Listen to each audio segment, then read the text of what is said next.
میرے سلسلے میں جتنے مرید ہو جائے سب کو جنتی بنا دے. رب کا کلام آتا ہے اے معین الدین جا ہم نے سب کو جنتی بنا دیا جو بھی تیرے سلسلہ میں داخل ہو گیا. اسی لیے سلسلہ چشت اہل بہشت کہا جاتا ہے.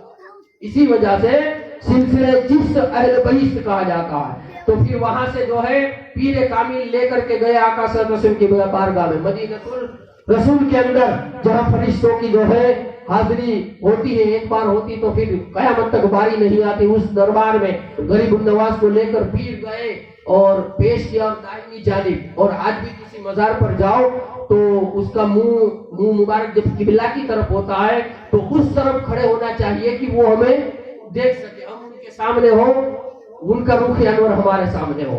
غریب نواز کے پیر نے وہاں معین الدین کو کھڑا کیا اور کہا کہ بیٹا سلام پیش کرو. آقا کی بارگاہ میں غریب النواز نے سلام پیش کیے. ارے اور لوگوں کو تو پتہ نہیں, ان کے مریدوں کو بھی آقا کے سلاموں کے جواب آتے ہیں. یا غریب النواز کی بات ان کو نظر نہیں آتی اور نہیں ہضم ہوتی ہے. کسی کے لیے آقا کا جواب آ گیا تو کتابیں لکھ دیتے ہیں. اب پاکستان کے ممبروں پر بیٹھ کر جو فتویٰ بازیاں کرتے ہیں, انہوں نے کتابیں لکھی ہے کہ بھائی آقا کا پیغام فلانے کے نام, آقا کا سلام کا جواب فلانے کے نام, آقا کا سلام فلانے کے نام. ارے تجھ پہ آقا کا سلام آیا حالانکہ تو خود حاضر بھی نہیں ہے, تجھے پتہ بھی نہیں ہے, تیرا ٹھکانہ بھی نہیں ہے, نہ تجھے کچھ آتا جاتا ہے, پھر بھی تجھے آقا کا سلام آئے. اور غریب النواز کو جو آقا نے لقب سے نوازا ہے وہ لقب بھول گیا, وہ لقب بھول گئے. غریب النواز نے کہا السلام علیکم یا سیدی یا رسول اللہ. جیسے ہی آقا کی بارگاہ میں سلام پیش کیا کہ آقا صلی اللہ تعالیٰ علیہ وسلم کی قبر انور سے جواب آیا وعلیکم السلام یا قطب المشائخ پہروں پر. جواب آیا کہ تم پر بھی سلام ہو اے قطب الدین, اے قطب الاقطاب اور خشکی و تر کے قطب مشائخ کے شہنشاہ. خشکی تر کیا ہوتا ہے آپ جانتے ہو, ولایت کے الگ الگ نظام ہیں. سمندروں کے ولی اور ہوتے ہیں جن کی حکمرانی سمندروں پر چلتی ہے, اور خشک زمین جہاں پانی نہ ہو وہاں کے قطب اور مشائخ اور ہوتے ہیں, ان کی حکمرانی وہاں چلتی ہے. آقا نے لقب کیا فرمایا قطب المشائخ بحروں پر, یعنی سمندر اور خشکی میں جتنے بھی مشائخ ہیں اور جتنے بھی کتب ہیں, کتب ولایت کی سب سے آخری ڈگری کو کہا جاتا ہے, سب سے اونچی ڈگری کو کہا جاتا ہے. آخری حد ولایت کی کوئی پار کر لے اور اس پر پہنچ جائے اسے کتب کہا جاتا ہے. اور وہ جو سوکھی خشکی زمین اور سمندر پانی والی زمین کے جو مشائخ اور کتب ہے, غریب نواز کو آقا نے یہ لقب دیا خشکی و تر کے جتنے بھی کتب ہیں مشائخ کے ان سب کے سردار کا نام ہے غریب النواز. سب کے سردار کا نام غریب النواز. اسی لیے تو ہم کہتے ہیں غریب النواز کا وہ مقام اور وہ دربار ہے. مجھے کہہ لینے دیجئے کہ آپ قطب المشائخ ہیں, جتنے کتب ہیں ان کتب کے اوپر جو کوئی ہوتا ہے اسے غریب النواز کہا جاتا ہے. ایسے کتب ہیں آپ کی بارگاہ سے ابدال بن کے نکلتے ہیں, کتب بن کے نکلتے ہیں, مختوم بن کے نکلتے ہیں, گنج شکر بن کے نکالے جاتے ہیں. یہ غریب نواز کی بارگاہ ہے جہاں جو مانگنے جاتا ہے اسے عطا کر دیا جاتا ہے, اسے جو ہے عطا کر دیا جاتا ہے. اب یہاں سے پھر جو ہے آپ پیر کامل کے ساتھ پھر بغداد آ گئے. بغداد میں پیر کامل کی خدمت میں رہے اور خدمت میں رہنے کے بعد پھر حضرت خواجہ عثمان ہارونی نے غریب نواز رضی اللہ تعالیٰ عنہ کو کہا کہ بیٹا اب یہاں جیدو کرو, میں اپنے سفر کے لیے روانہ ہوتا ہوں. اور آپ اپنی کتاب, غریب النواز نے کتاب لکھی ہے جس کا نام ہے انیس الارواح. اس کے صفحہ نمبر 9 پر اپنے پیر کا ایک واقعہ بیان فرماتے ہیں کہ خواجہ عثمان ہارونی کی ذات بابرکت کیا ہے. آپ لکھتے ہیں کہ میرے پیر حضرت خواجہ عثمان ہارونی رضی اللہ تعالیٰ عنہ اور ان کے مرید خاص حضرت سیدنا شیخ فخر الدین رضی اللہ تعالیٰ عنہ یہ ایک سفر پہ جا رہے تھے اور روزہ سے تھے. راستے میں ایک جنگل آ گیا. خواجہ عثمان ہارونی نے شیخ فخر الدین سے فرمایا کہ بیٹا یہاں پر ٹھہرا جائے. عصر کی نماز پڑھی اور عصر کی نماز کے بعد کہا کہ بیٹا آگ کہیں سے لے آؤ اور چولہا جلاؤ, روٹی بناؤ, ہمیں افطاری کرنا ہے. روزہ سے تھے. شیخ فخر الدین گئے آگ کو تلاش کرنے کے لیے. جب دور جا کر دیکھا تو ایک بہت بڑا آتش کدا جو ہے جل رہا تھا اور منوں کے حساب سے اس میں لکڑیاں جلائی جا رہی تھی. اس کے شعلے آسمان سے باتیں کر رہے تھے. ایک بہت بڑا گوڈاؤن آگ کا جلایا گیا تھا اور ایک مجمع وہاں لوگوں کا بیٹھا ہوا تھا اور آگ کی عبادت کرتے تھے, آگ کی پوجا کرتے تھے. ایک تخت بھی لگا ہوا تھا, اس پر ایک انسان جیسے کہ سب کا گرو ہو بیٹھا ہوا تھا. शेख फखरुद्दीन ने जाकर कहा कि भाई थोड़ी आग दीजिए, मेरे पीर को अफ्तार करनी है, मुझे रोटी बनानी है। उन लोगों ने कहा हम इसकी इबादत करते हैं, ये हमारा खुदा है, ये आग हम तुम्हें थोड़ी दे सकते हैं। मना कर दिया। शेख फखरुद्दीन वापस चले आए। ख्वाजा उस्मान हारवनी ने नाकामी देखी तो पूछा क्या है? कहा कि लोगों ने आग नहीं दी, वो उसे पूजते हैं, उसे उसकी इबादत करते हैं। ख्वाजा उस्मान हारवनी भी चल दिए मुरीद को साथ लेकर। जब वो आग के शोलों के करीब पहुंचे तो देखा कि तख्त पर एक इंसान बैठा हुआ है। ख्वाजा उस्मान हारवनी ने बिना कुछ कहे आवाज दी, ओ मक्शिया। उस गुरु का नाम था मक्शिया। कहा कि ओ मक्शिया थोड़ी आग दे दे, हमें रोजा अफ्तार करना है। मक्शिया ने कहा आप कौन है? कहा कि मुझे उस्मान हारवनी कहते हैं। कहा कि बाबा साहेब ये आग हमारा खुदा है, ये हम नहीं दे सकते। कहा कितने सालों से इसकी इबादत करते हो? कहा बहुत सालों से इबादत करते हैं। कहा अगर आग पर इतना ही यकीन है तो जरा अपना हाथ आग के अंदर डाल के देखो, फिर मैं जानूं ये तुम्हारा खुदा है कि नहीं, फिर मैं जानूं ये तुम्हारा खुदा है कि नहीं। मक्शिया ने कहा अरे आग का तो काम ही है जलाना, आग की तो सिफत ही है जलाना, आग का तो जो है आग की तो आदत ही है जलाना, इसमें आप हाथ डालो या मैं हाथ डालूं, आग तो हर एक के हाथ को जला देगी। और वाकई आग का काम भी जलाना है। ख्वाजा उस्मान हारवनी जलाल में आपने फरमाया अगर अल्लाह का हुक्म ना हो तो ये आग जलाना तो क्या मेरे कपड़े का धागा भी नहीं जला पाती, सुभान अल्लाह, नहीं जला सकती अगर रब का हुक्म ना हो। ये कहकर जलाल के आलम में वो मक्शिया जो बैठा था, उसका 7 साल का एक बेटा उसकी गोद में बैठा था, उसको पकड़ा, उठाया और आप आतिश कदे में घुस गए, आतिश कदे में कूद गए। बहुत बड़ा घोड़ा उनका खड्डा करके आग की लकड़ियां जलाई मनों के हिसाब से। ख्वाजा उस्मान हारवनी उसमें चले गए और आधे घंटे के बाद, एक तारीख के मुताबिक 4 घंटे के बाद उस आग से जब वापस निकले, जैसे ही आग में गए कि यहाँ सारे लोग रो रहे थे, हाय हमारा बेटा भी जला गया, वो गुरु भी रो रहा है कि मेरा बेटा भी जलकर खाक हो गया और ये मुसलमान भी जलकर खाक हो गया। आग से थोड़ी कोई वापस आता है, आग का तो काम ही है जला करके खाक कर देना। अब यहाँ से ये थोड़ी वापस आ गए, इनकी अक्लों को क्या हो गया, ये आग में चले गए हैं। आधा घंटा या 4 घंटे गुजरने के बाद ख्वाजा उस्मान हारवनी आग से वापस बाहर निकले और वो लड़का भी जो है उनके साथ है, लड़के का हाथ पकड़े हुए है, वो लड़का मुस्कुराता है, उसका चेहरा खिला हुआ है। ख्वाजा उस्मान हारवनी आग से बाहर निकले तो लोगों ने क्या देखा कि आपको जलाना तो दूर की बात है, आपके कुर्ता मुबारक के धागों को भी आग ने नहीं जलाया, आपकी जूतियों को भी आग ने नहीं जलाया। जब बाहर आए तो मक्शिया ने पूछा अरे आग आप पर असर न हुई? ख्वाजा उस्मान हारवनी ने कहा मैं कुलना या नारुकुनी बरदम व सलामन अला इब्राहिम, ये आग वो है जब रब की मर्जी चाहे तो ही जलाती है, वरना गुलजार बन जाती है। जैसे कि इब्राहिम पे गुलजार बनी थी और इब्राहिम के लिए बगीचा बन गया था, ये हमारे लिए बगीचा बन गया था।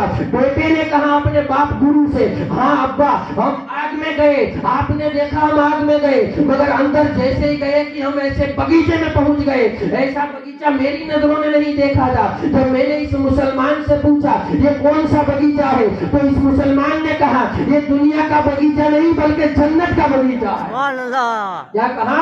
ये दुनिया का बगीचा नहीं बल्कि जन्नत का बगीचा है और ये मुसलमानों के लिए है। और मुझे कलमा पढ़ाया, अब्बा मैं कलमा पढ़ के मुसलमान हो गया हूँ। ख्वाजा उस्मान हारवनी ने कहा अरे ओ मक्शिया देख लिया तूने, खुदा के हुक्म के बगैर ये आग किसी का कुछ नहीं बिगाड़ती है, अब इसको पूजना बंद कर दे और मैं जिसे पूजता हूँ उसे पूजना शुरू कर दे और पढ़ ला इलाहा इल्लल्लाह मुहम्मद रसूलुल्लाह। ये कहा कि मक्शिया ने कलमा पढ़ लिया, सारे लोगों ने कलमा पढ़ लिया और सब मुसलमान हो गए। मक्शिया का नाम हजरत अब्दुल्ला रख दिया, फिर का खिलाफत अता फरमा दिया, उसके बेटे का नाम इब्राहिम रख दिया। आतिश कले को बुझा दिया गया और वहां जो है मस्जिद तामीर की गई, मस्जिद बनवाई गई। इसीलिए शायर ने कहा है कि कलामे औलिया अल्लाह कज़ा का तीर होता है, कलामे औलिया अल्लाह कज़ा का तीर होता है, निकल जाता है मुंह से तो फौरन पार होता है, निकल जाता है मुंह से तो फौरन पार होता है। ये ज़ाते बाबरकत हजरत ख्वाजा उस्मान हारवनी की। तो गरीब नवाज को हिंदुस्तान का शहंशाह बनाया तो भाई पीर भी बाकमाल तो होगा, मुरीद बाकमाल ऐसे ही थोड़ी बन जाते हैं, मुरीद को ये रुतबा ऐसे ही थोड़ी मिल जाता है। तो ये ख्वाजा उस्मान हारवनी की करामत है।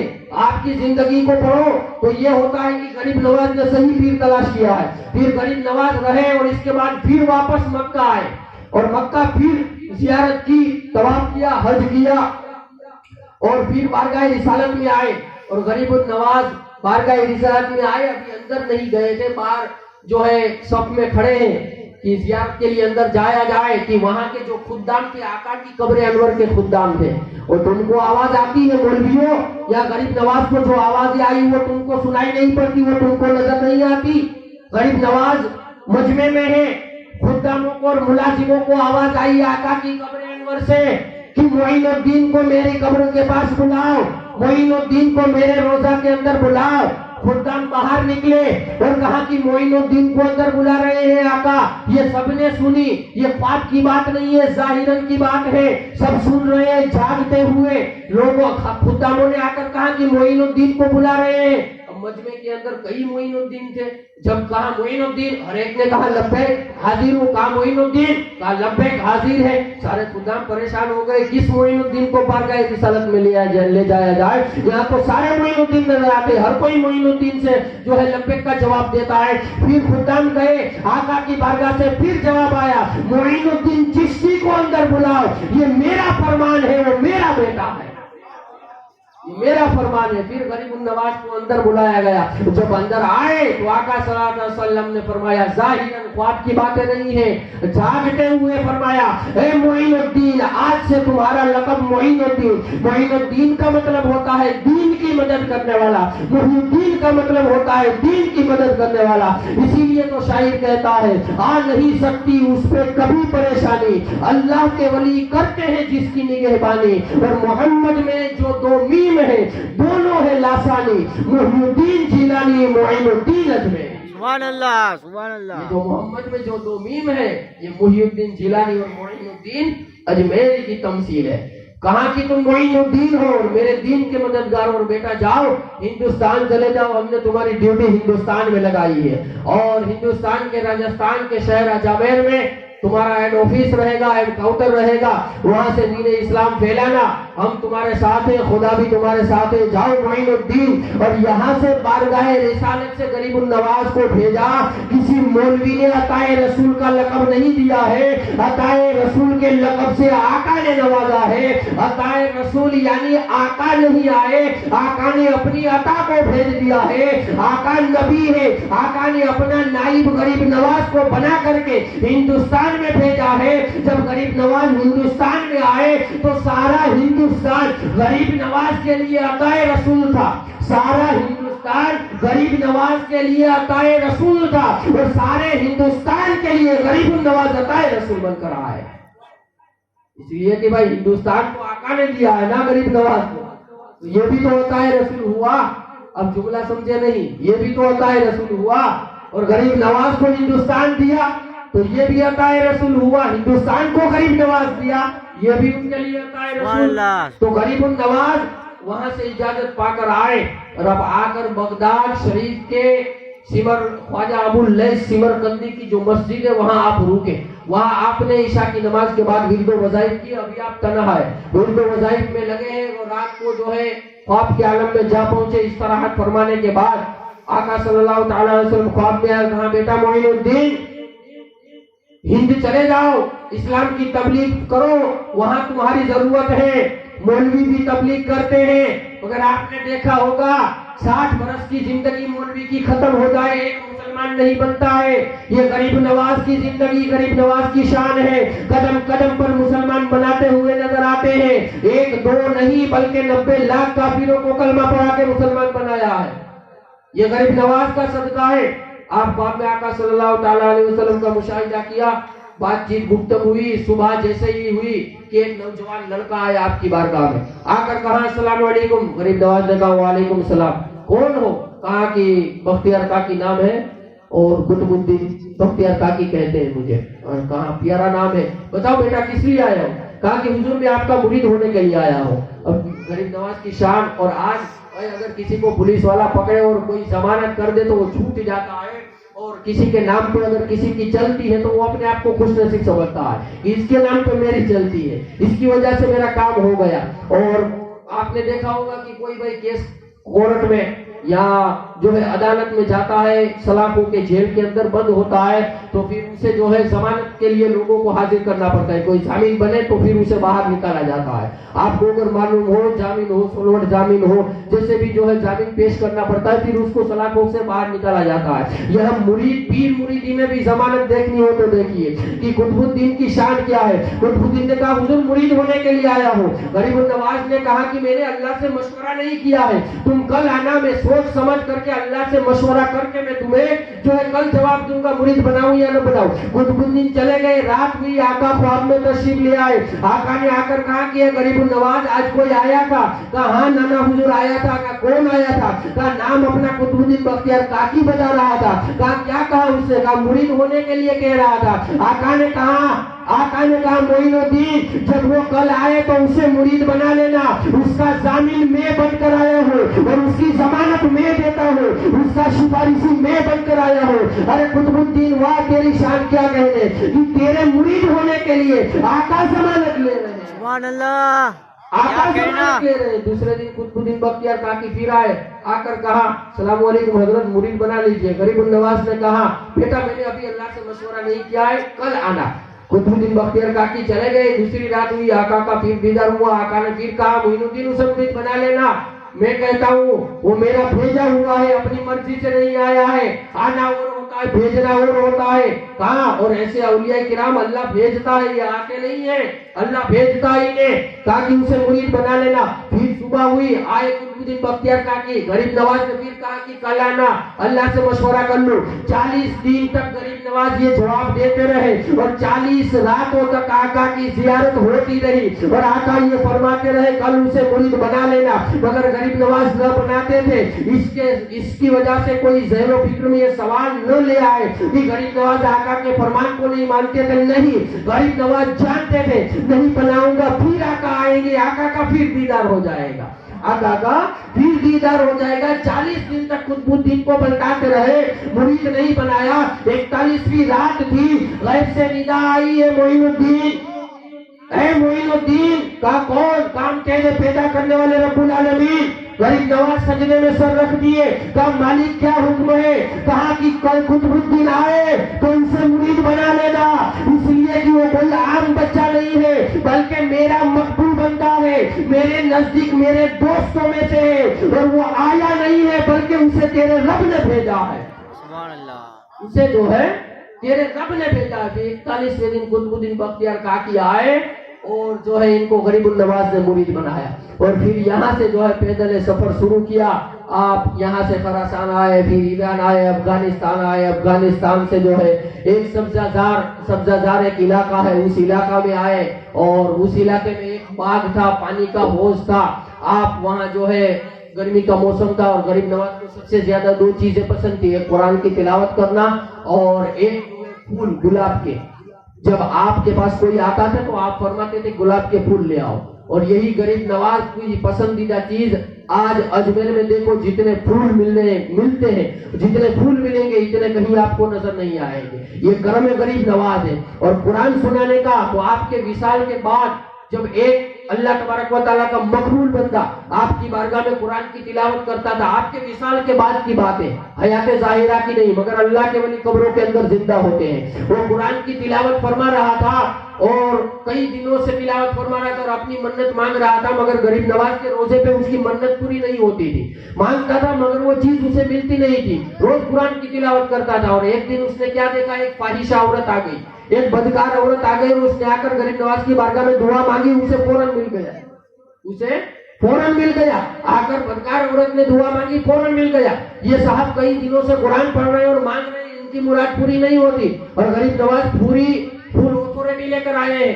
آج اگر بھائی کوئی آفیسر, کوئی پولیس والا نیا آتا ہے تو آپ نے دیکھا ہوگا کئی پولیس والے ایسے بھی آتے ہیں جو پورا پاور لے کر آتے ہیں کہ بھائی ہم کسی کی نہیں سنیں گے, جو قانون کے خلاف کام کرے گا ہم اس کو پکڑ لیں گے. وہ ایم ایل اے کا بیٹا ہو, پردھان منتری کا بیٹا ہو یا منتری کا بیٹا ہو, مہا منتری کا بیٹا ہو یا چاہے کسی کا بھی بیٹا ہو, اگر وہ قانون قانون کے خلاف کام کرے گا تو ہم اس کے پکڑ کر کے جو ہے سلاخوں کے اندر ڈال دیں گے. کئی پولیس والے ایسے بھی ہوتے ہیں جو پوری طاقت پوری قوت لے کر آتے ہیں. غریب النواز کو جب بھیجا گیا ہے تو پوری طاقت اور پوری قوت کے ساتھ بھیجا گیا ہے. اور ولیوں کی اور بات ہے کہ جہاں کئی بیماروں کو شفا ملتی ہے, کہیں بھی اولادوں کو اولادیں ملتی ہے, کہاں کہیں کی جھولیاں بھری جاتی ہے, مگر غریب نواز کو وہ اتھارٹی اور وہ پاور دیا گیا ہے کہ یہاں اولاد والا جائے, بے اولاد والا جائے تو اولاد مل جاتی ہے, اولاد نرینہ مانگنے جائے تو وہ مل جاتا ہے, بے آسرا جائے تو آسرا مل جاتا ہے, بے سہارا جائے تو سہارا مل جاتا ہے, بے روزگار جائے تو روزگار مل جاتا ہے, بے ملازمت جائے تو ملازمت مل جاتی ہے, قرض میں ڈوبا ہوا جائے تو نجات مل جاتی ہے,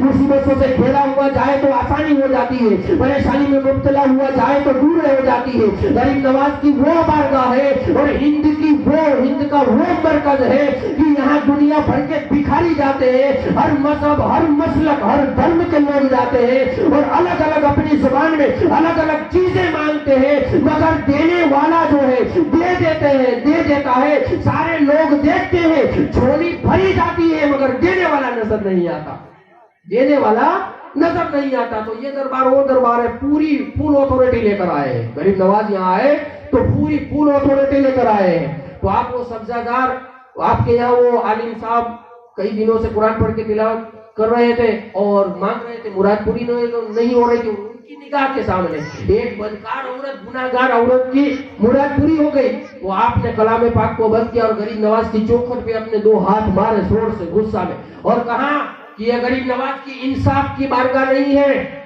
یہ یہاں انصاف نہیں ہوتا ہے, یہ بے انصاف ہے. یہ انصاف, غریب نواز انصاف نہیں کرتے ہیں, نیائے نہیں کرتے ہیں. اور یہ کہہ کر اٹھ گئے اور باہر آئے, اور جیسے ہی دروازے سے باہر نکلے ایک نورانی شکل والے جو ہے بزرگ ان کے سامنے آئے. آ کر کہا کہ کہاں جا رہے ہو؟ کہا کہ یہ غریب نواز کی بارگاہ انصاف کی بارگاہ نہیں ہے, یہاں عدل و انصاف نہیں ہوتا ہے. میں نے دیکھا ہے فائشہ عورت آئی, اسے فوراً مل گئے, میں کئی دنوں سے مانگ رہا ہوں, میری جھولی نہیں بھری جا رہی ہے, یہ انصاف کی بارگاہ نہیں ہے. وہ بزرگ نے کہا جاؤ تمہاری مراد بھی پوری کر دی. کیا کہا؟ جاؤ تمہاری مراد بھی پوری کر دی. کہا کہ بابا آپ ہو کون؟ کیا کہا آپ ہو کون؟ وہ بزرگ نے کہا ارے اتنے دنوں سے مراد مانگ رہا ہے جس کے دروازے پہ, آج وہ تیرے سامنے آ گیا تو اسی کو پہچاننے سے انکار کر رہا ہے. میں معین الدین ہوں, جاؤ تمہاری مراد پوری ہو گئی. اور اپنا کرتا اتار کر کے دکھایا, دیکھ یہ تو نے جو 2 ہاتھ مارے ہیں یہ میری پشت پہ تیرے دونوں ہاتھوں کے نشان ہیں. وہ شرمسار ہو گیا, کہا حضور کیا راز ہے؟ غریب النواز نے کہا جب تیری مراد پوری ہو گئی, تیری مراد میں پوری اس وجہ سے نہیں کرتا تھا کہ تو یہاں قرآن پڑھتا تھا, یہ مجھے اتنا پسند آیا, تیری تلاوت اتنی اچھی لگتی تھی کہ میں نے چاہا اس کی مراد پوری نہ کروں تب تک یہ قرآن پڑھتا رہے گا, اس لیے میں نے تیری مراد کو پوری نہیں کی. اب جا جب تیری خواہش ہے تو ہم نے تیری مراد کو پوری فرما دیا. تو یہ غریب نواز کی پسندیدہ چیز ہے. ایک بار حضرت بابا فرید الدین گنج شکر رضی اللہ تعالیٰ عنہ غریب نواز کی بارگاہ میں قرآن کی تلاوت فرما رہے تھے اور آپ سورہ مریم پڑھ رہے تھے, سورہ مریم کی تلاوت فرما رہے تھے اور ایک حرف آپ سے پڑھنے میں جو ہے تلاوت کے دوران چھوٹ گیا. جیسے ہی چھوٹ گیا کہ آپ آگے بڑھے کہ غریب نواز کی قبر سے آواز آئی ہے فرید الدین سورہ مریم میں فلاں آیت کا فلاں حرف چھوٹ گیا ہے, بیٹا اسے واپس پڑھو. حضرت فرید الدین نے جب اسے واپس پڑھا پھر مزار پاک سے آواز آئی فرید الدین اب صحیح ہو گیا, بیٹا صحیح قرآن پڑھو, تمہارا قرآن پڑھنا مجھے بہت پسند ہے. سبحان اللہ. تو یہ غریب نواز کی بارگاہ ہے. تو غریب نواز وہ خراسان کے پاس سبزہ زارہ پہنچے. ایک باغیچہ بہت بڑا حوض اور باغیچے کے اندر قسم قسم کے پودے پھول لگائے ہوئے تھے. غریب نواز نے جا کر وہیں ڈیرا ڈال دیا اور حوض کے کنارے آپ کلام پڑھ کر تلاوت کے مشغول ہو گئے. اور وہاں کا راجا تھا جس کا نام تھا یادگار محمد. یہ بڑا ظالم تھا, لوگوں پر بڑا ظلم کرتا تھا اور یہ شام کے وقت بعد میں گھومنے پھرنے کے لیے, سیر کرنے کے لیے, سیر و تفسیر کرنے کے لیے آتا تھا, سیر و تفریح کے لیے. اور اس باغ میں شام کے وقت ایک بھینی بھینی خوشبو آتی تھی اور لوگوں کے دل مچل جاتے تھے. پورا ایریا ماحول ایک انوکھا سا لگتا تھا, نمایاں لگتا تھا. جب شام کا وقت ہوتا تو بادشاہ کا آرڈر یہ تھا کہ बागीचे के अंदर कोई होना नहीं चाहिए, जब में आओ सबको बाहर निकाल देगा। गरीब नवाज तिलावत फरमा रहे थे, शाम का वक्त हो गया, यादगार मोहम्मद के आने का टाइम हो गया। नौकरों ने, मुलाजिमों ने गरीब नवाज की बारगाह में आकर कहा कि बाबा आप कौन है, यहाँ से उठ जाइए और बाहर निकल जाइए, बादशाह के आने का टाइम हो गया। कहा क्यों? बादशाह का फरमान है कि मैं जब आऊं तो यहाँ कोई होना नहीं चाहिए, अगर आपको देख लिया तो हमारी खैर नहीं होगी। गरीब नवाज ने कहा घबराओ नहीं, मैं अल्लाह के हुक्म से आया हूँ, और जो रब के हुक्म से आता है उसे कोई फिर हटा नहीं पाता है, और न तुम्हारी नौकरी जाएगी न तुम्हारी खैरियत बिगड़ेगी, बल्कि मुझ पर भरोसा रखो, आने दो तुम्हारे बादशाह को।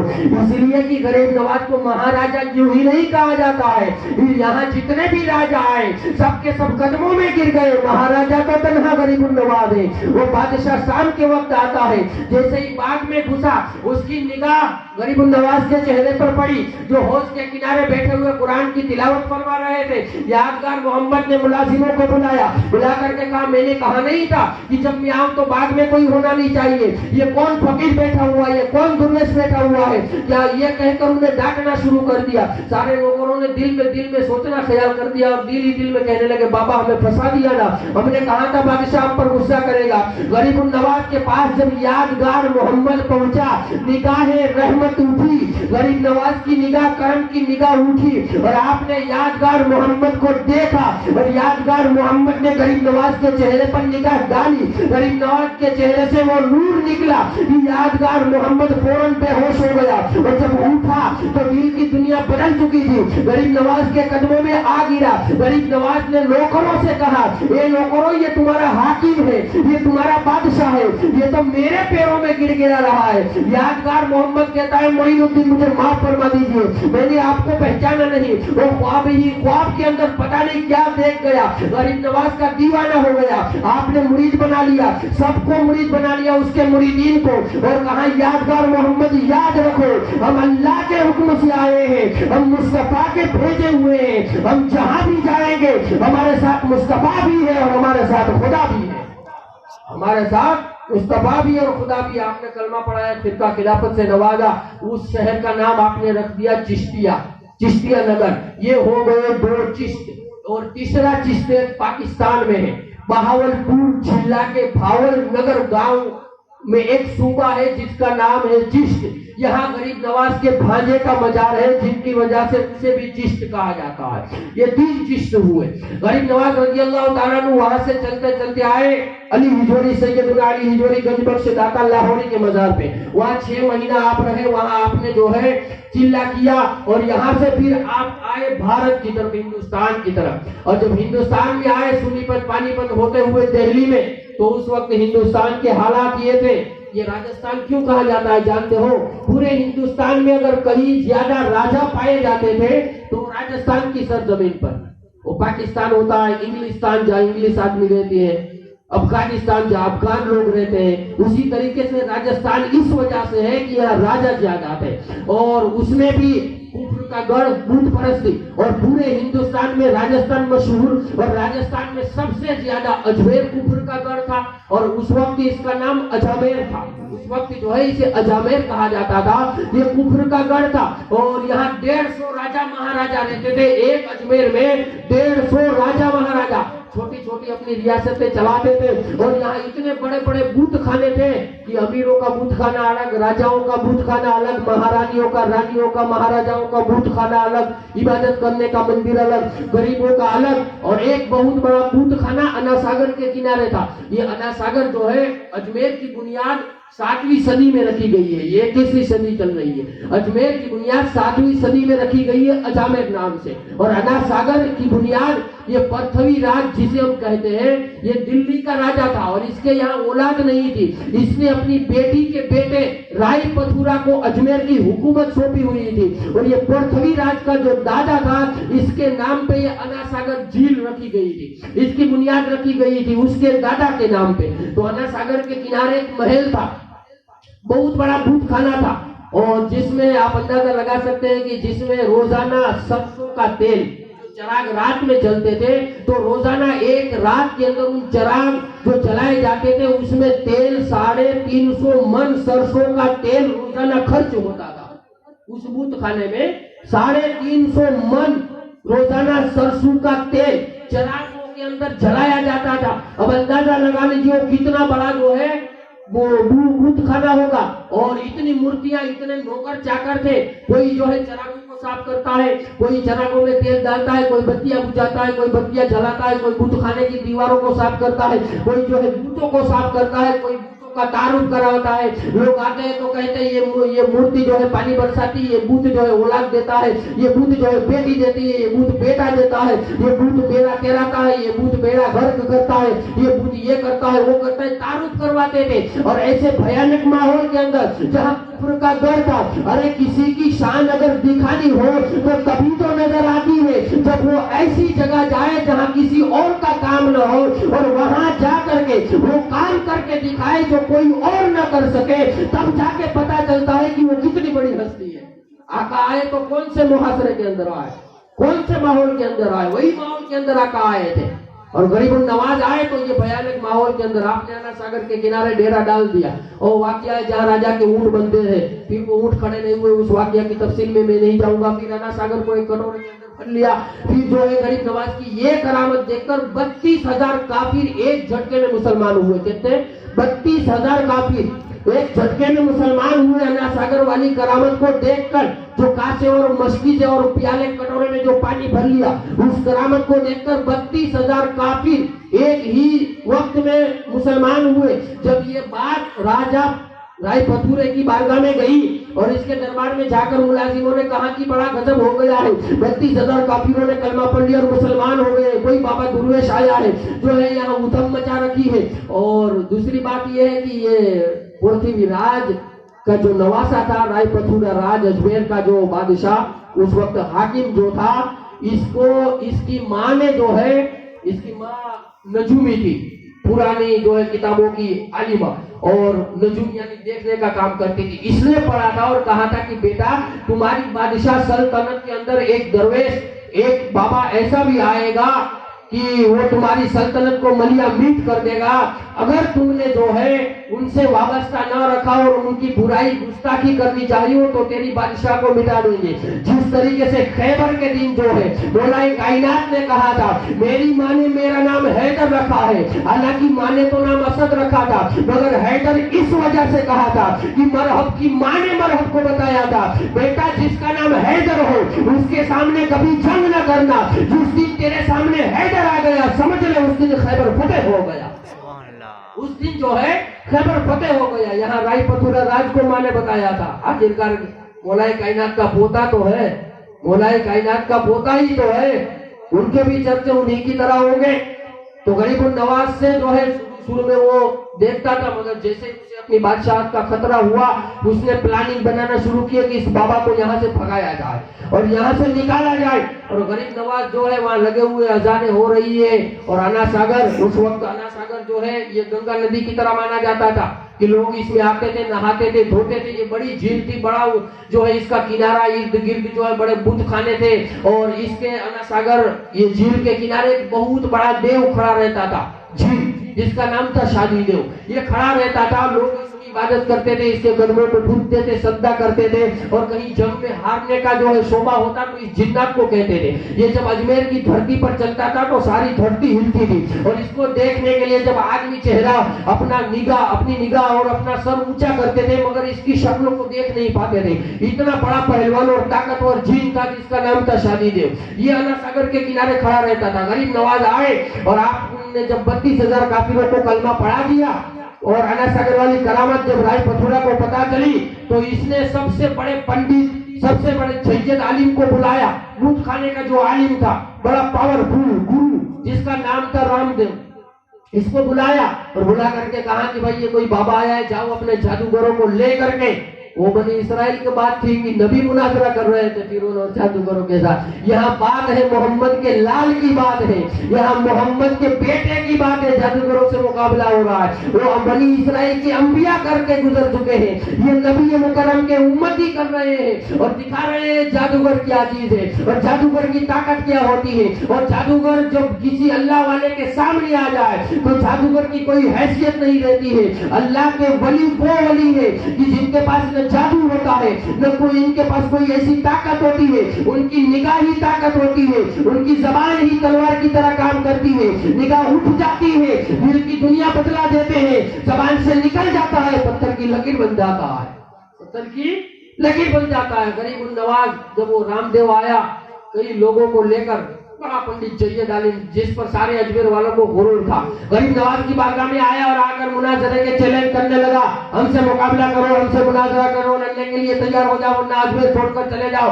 यहाँ से निकल जाओ, ये वो फलाना फलाना। गरीब नवाज अपनी निगाहें नीची करके जो है सुन रहे थे उसकी बातों को खामोशी के साथ। जब वो हद से आगे तजावुज कर गया तो आपने निगाह उठाई और उसकी तरफ देखकर कहा कि ओ रामदेव, हम देख रहे हैं कि तेरी पेशानी में कलमा तैयबा चमक रहा है और तेरी पेशानियों पर लिखा हुआ है ये जन्नती है, और तू काम दोज़खियों वाले करता है, बातें दोज़खियों वाली करता है। अरे तू जन्नती है, जन्नत में जाना चाहता है तो पढ़ ला इलाहा इल्लल्लाह मुहम्मद रसूलुल्लाह। जैसे ही गरीब नवाज की जबान ने ये ज़र्ब लगाई, रामदेव मुंह के बल उठे गिर पड़ा और जब होश में आया तो पढ़ लिया ला इलाहा इल्लल्लाह मुहम्मद रसूलुल्लाह। जिस पर सारे अजमेर को गुरूर था वो गुरु गरीब नवाज की बारगाह में आ गया, कलमा तैयबा पढ़ लिया, हलचल मच गई, गरीब नवाज का खादिम बन गया, मोहम्मद अब्दुल्ला नाम रख दिया गया, गरीब नवाज ने मुरीद बना के नवाज दिया। और इसकी जमीन थी, इसकी एक जमीन थी, इसने कहा हुजूर हमारी जमीन है, यहाँ काफिर हमें तंग करते, मेरे बाप दादा की विरासत में मुझे जमीन मिली है, चलो हम वहाँ चले जाते हैं, वहाँ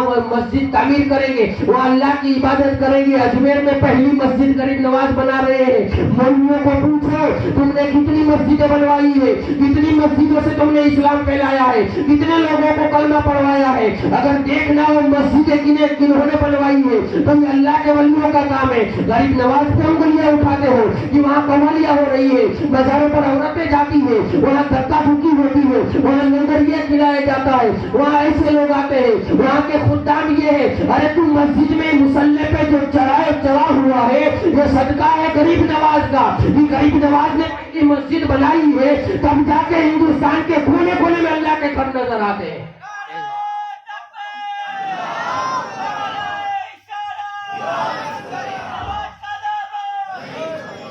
तो कोई किताबें लिखने वालों का काम नहीं है जो किताबें लिख करके इस्लाम फैला दे या मस्जिदों की तामीर करवा दे या मुसलमान बना दे।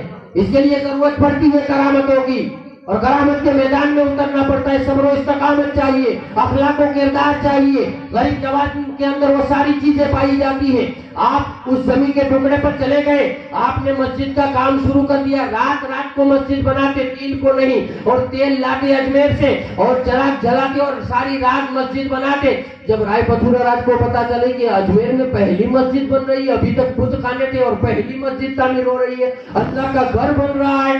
गरीब नवाज मस्जिद बनाना भी गरीब नवाज की सुन्नत है भाई, मस्जिद बनाना भी गरीब नवाज की सुन्नत है। गरीब नवाज रात को मस्जिद बना रहे हैं तो राय पथुरा राज ने कहा कि चराग जलाते हैं, सारे अजमेर की दुकान वालों से कह दो कोई इनके मुरीदों को और मुसलमानों को तेल न दे। जब तेल न होगा तो चराग जलेगा नहीं, चराग जलेगा नहीं तो मस्जिद का काम होगा नहीं। इसलिए कि काम तो रात को होता है। मुरीदीन गए तेल लेने के लिए कटोरा लेकर दुकानों पर, तो सारे लोगों ने कहा, व्यापारियों ने और ताजिरों ने कि भाई तेल नहीं है। मुरीदों ने कहा अरे हम रोजाना ले जाते हैं, जितना चाहिए पैसा ले लो, तेल से मना क्यों करते हो? क्या कि तेल नहीं है? कहा तेल तो है, हम बेचना भी चाहते हैं मगर मुसलमानों को बेचना नहीं चाहते। कहा क्यों मुसलमानों से? मुसलमानों को क्या मुसलमानों ने कुछ तुम्हारा बिगाड़ा है? कहा नहीं नहीं ऐसी बात नहीं है, कि बल्कि बादशाह का हुक्म है, राय पथुरा राज का हुक्म है कि मुसलमानों को तेल न दिया जाए। आप लोग मस्जिद बनाते हो और यहाँ जो है अपना इबादत खाना बनाते हो और अल्लाह का घर बनाते हो, इसलिए आपको तेल न दिया जाए। सारे मुरीद नाकाम वापस आए खाली कटोरा लेकर आए। गरीब नवाज की बारगाह में आया है हिंद के शहंशाह। गरीब नवाज की बारगाह में जब आए तो आपने कहा कि मुरीदों क्या हुआ, तेल नहीं मिला? कहा हुजूर ऐसी ऐसी बातें, सारा किस्सा सुनाया। आप जलाल गए, आपने कहा बेटा कुतुबुद्दीन, कहा हुजूर क्या बात है? कहा जाओ पानी का लोटा भर के आओ, हमें वजू करना है। पानी का लोटा भर के आए। आपने कहा एक बर्तन रखो, एक तस्त एक बर्तन रखा गया। आपने बर्तन के अंदर वजू फरमाया और वजू किया हुआ जो पानी था, आपने कहा सारे मुरीदीन अपना कटोरा लेकर आए जिसमें वो तेल लेने के लिए गए थे। सारे मुरीद कटोरा लेकर आए। गरीब नवाज ने वजू से बचा हुआ झूठा वजू का पानी सारे कटोरे में डाल दिया और कहा जाओ आज ये गरीब नवाज के हुक्म पर जो है ये पानी तेल का काम देंगे। आज चराग जो है और दिए जो है तेल की बदौलत नहीं बल्कि पानी में चराग जलेंगे। اور پانی میں چراغ جلانا یہ کسی مولوی کا کام نہیں ہے، شہنشاہ ہندوستان کا کام ہے، سبحان اللہ سبحان جو ہے اللہ شہنشاہ ہندوستان کا کام ہے۔ کہا کہ آج یہ پانی میں چراغ جلیں گے، اور جن دکانداروں نے تمہیں تیل کے لیے منع کیا ہے، جاؤ صبح ان کے سارے تیل کے ڈبے پانی ہو جائیں گے، انہیں تیل کوئی کام نہیں آئے گا۔ غریب النواز کا فرمانا تھا کہ وہ پانی میں چراغ جلائے گئے، پانی میں چراغ جلے، ساری رات مسجد کا کام ہوا، صبح مسجد تعمیر ہو گئی، اور جتنے بھی ویاپاری دکان میں آئے تو کیا دیکھتے ہیں، جتنے بھی تیل کے ڈبے ہیں سب کے سب پانی بن چکا ہے، سب کا سب